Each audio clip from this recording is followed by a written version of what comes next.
Hello out there. Welcome to Wake Up to the Bible. I'm Daniel Kaplan. This is my father, Dr. Mark Kaplan. And together we are going through the books of the law, Genesis through Deuteronomy, over the course of this year. And we're going to be using the traditional Torah readings. So we are doing just a little bit every day. Today we're going to be reading Genesis 9 8.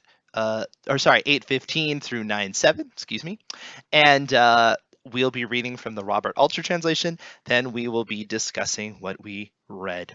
And God spoke to Noah, saying, Go out of the ark, you and your wife, and your sons' wives with you, all the animals that are with you of all flesh, fowl, and cattle, and every crawling thing that crawls on the earth, take out with you, and let them swarm through the earth, and be fruitful and multiply on the earth.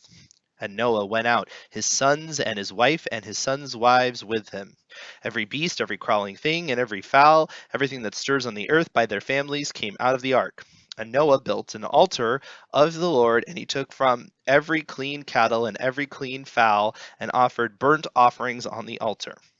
And the Lord smelled the fragrant odor, and the Lord said in his heart, I will not again damn the soil on humankind's score. For the devisings of the human heart are evil from youth, and I will not again strike down all living things as I did, as long as all the days of the earth. Seed time and harvest, and cold and heat, and summer and winter, and day and night shall not cease.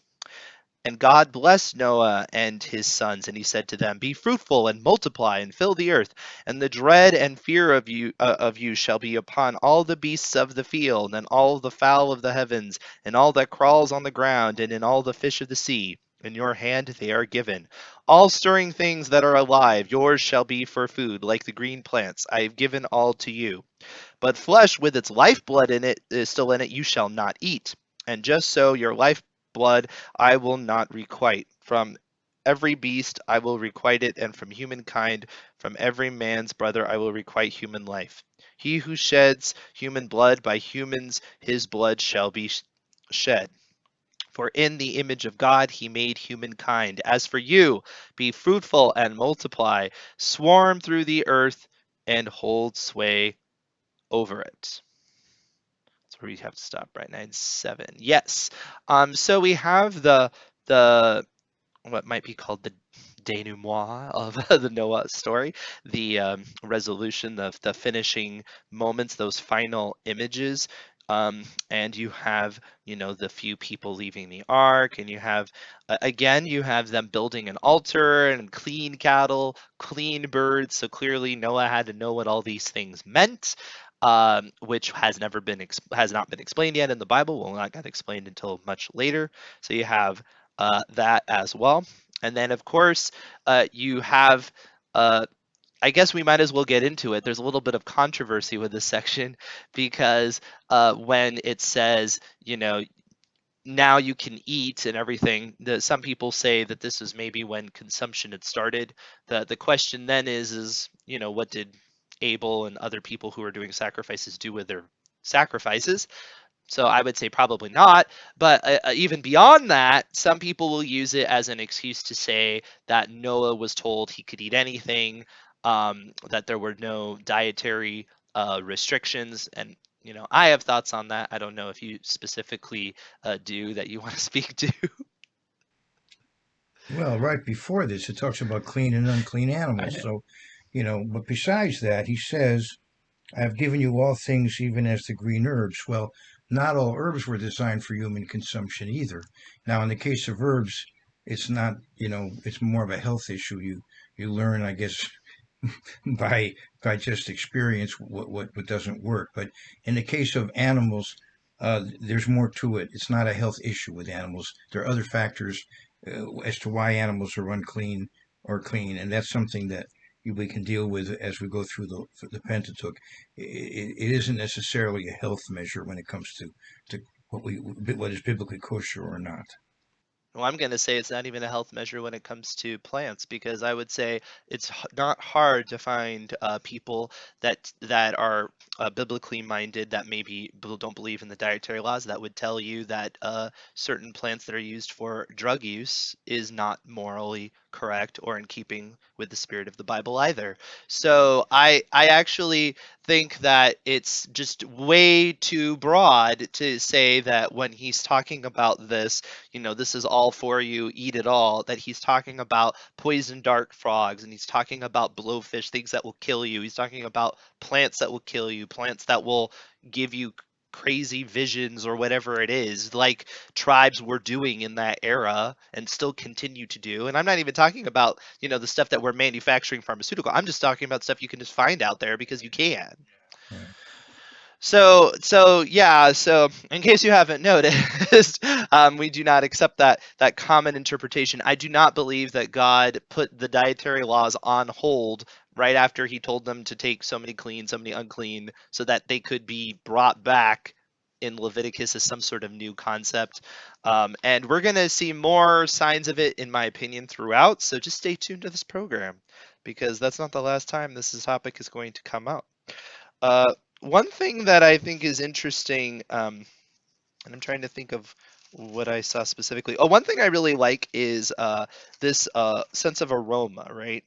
Because I think sometimes people read things like that, and as like a modern audience, especially with people with strong theology, they think of it as kind of anthropomorphic or whatever. Obviously the nostrils have gotten all this. It feels maybe a little silly almost, or they'll try to, in my opinion, it's hard for them to process it. But if you kind of extract from it a little bit, the scent, we know from science, is a highly powerful thing in terms of memory. So the idea that you have in the Bible, the concept that there's this sweet aroma and it's connected to memory, it's connected to either remembering forgiveness, or in this case, it's remembering, that I'll never do this again. That to me is actually much more powerful than a lot of people want to give it credit for. They want to overly simplify. I don't know. What do you Right. think? Yeah, I would agree with that. And I also think when we get into the covenant that God makes with Noah, I believe that what's included there is the concept of in Genesis 8:22, that along with the fact that there would not be a universal flood, that nature would continue as normal seasons and days and so on, and that goes all the way to the climax of human history. We do finally have a period where you can't tell if it's night or day, but that's right around the second coming of Christ. But between now and then, we have this regularity in nature, and that's talked about also in Jeremiah 33. So I would think that that is included in the covenant with Noah, along with the fact there wouldn't be universal flood, that nature would continue regularly over time. I also think that this verse gives a lot of people I don't want to say an out, but it gives you a potential explanation for some of the things that occur earlier. Because if it's talking about this consistency, it does make you wonder, was there some sort of inconsistency before? And so when you talk about things like, well, why did people live so long and why this and why that? The laws of nature very well might have been different before Noah's Ark based on that verse. Possibly. I'm not saying they necessarily were. I'm not saying that Methuselah didn't live 969 Earth years as we know today, but I'm saying you can go there if you want to. I mean, because it's making it seem like this is, some sort of pattern, and potentially something is adjusting. And so if that's something you struggle with, well, this might help you realize that we don't have all the answers of that time frame. I mean, I get back to what I was saying a couple episodes ago. We just don't have a lot of information about pre-flood man and nature or any of that stuff. So I think we can overly concern ourselves with comparing it to now, is what I'm saying. I feel like there's wiggle room in that. All All right. right. Do Do you you have have any any other other thoughts thoughts about about this this specific specific section? section? Well, here you do see where God did not execute Cain, but here he does authorize human civilization to have capital punishment. But obviously, there have to be safeguards.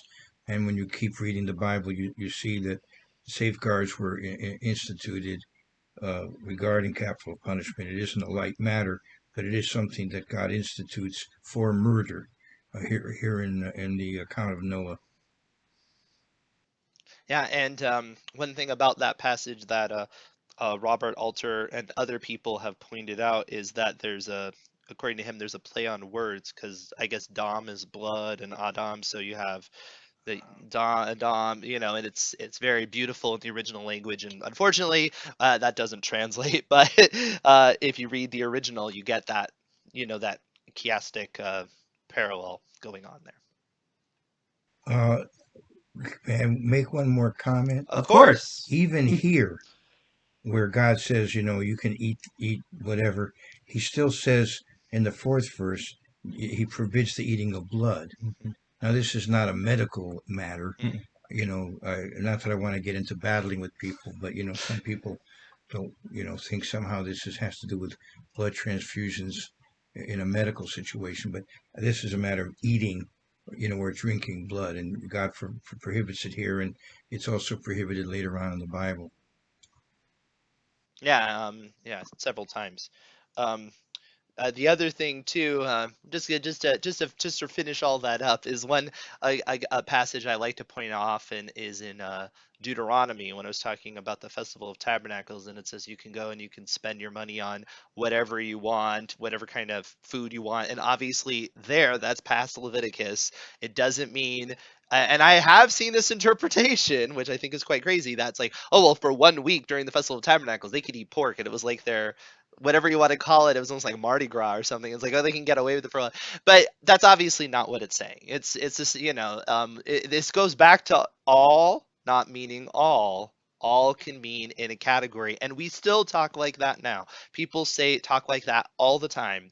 If you go to your spouse and you say, where do you want to go for your birthday? They could say, well, any restaurant is fine. Well, that that's not necessarily any restaurant because there's probably certain categories that they don't like. But you have an idea of from the things that are acceptable to them that there is anything. So this is just commonly how we talk. The Bible is written commonly, so let's not get bent out of shape over all being all like some people do. So that being said, that's all I have to say on the matter. And it seems to be all that he has to say. Please, if you're enjoying this podcast, like, subscribe, comment, ask us questions. We love to get questions. You can always read ahead of us and leave comments on our videos about upcoming portions. You know where we're going. We're reading Genesis through Deuteronomy. But yes, like, subscribe, spread the word. We would love to all read the law together. What a beautiful time to do that. And we will see you tomorrow.